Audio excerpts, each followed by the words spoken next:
వికారాబాద్ జిల్లా పరిగిలో national highway 163 సాక్షిగా వాహనాల అక్రమ రవాణా బట్టబయలైంది. ప్రభుత్వ ఆదాయానికి భారీగా గండి కొడుతూ పక్క దేశాలకు ఎగుమతి చేయడం సంచలనం రేపింది.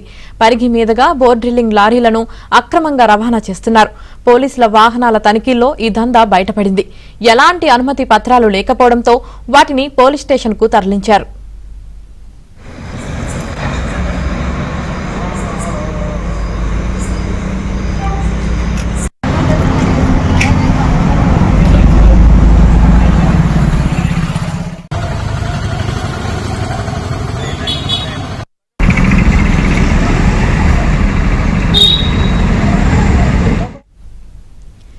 ఇదిలా ఉంటే తమ వాహనాలు వదిలేయాలంటూ పోలీసులపై తీవ్ర ఒత్తిడి తెస్తున్నట్లుగా తెలుస్తోంది.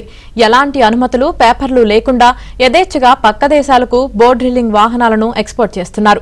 హైదరాబాద్లోని వనస్థలీపురంలో ఈ వాహనాల అసెంబ్లింగ్ ఫిట్టింగ్ సెంటర్లో వీటిని ఫిట్ చేయించి కొత్త వాహనంలా ముస్తాబు చేసి రోడ్డు మార్గం ద్వారా కర్ణాటక, షోలాపూర్, ముంబైలకు తరలిస్తున్నారు.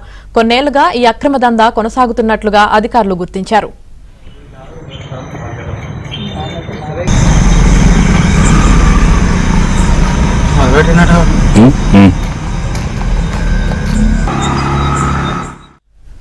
ఇరవై 9/9/2024 ఎర్లీ మార్నింగ్ అవర్స్ 3 గంటల సమయంలో వెహికల్ చెకింగ్ చేస్తుంటే ఒక బోర్వెల్ వెహికల్ అది వితౌట్ నెంబర్ ప్లేట్ తో రావడం గమనించి దాన్ని ఆపి విచారించగా దానికి ఎలాంటి పత్రాలు లేవు.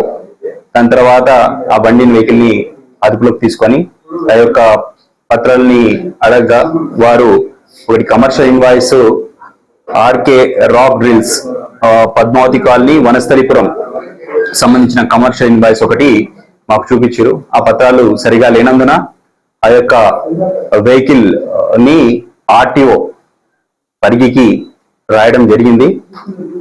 తదుపరి విచారణ ఆర్టీఓ గారు తెలుస్తారు.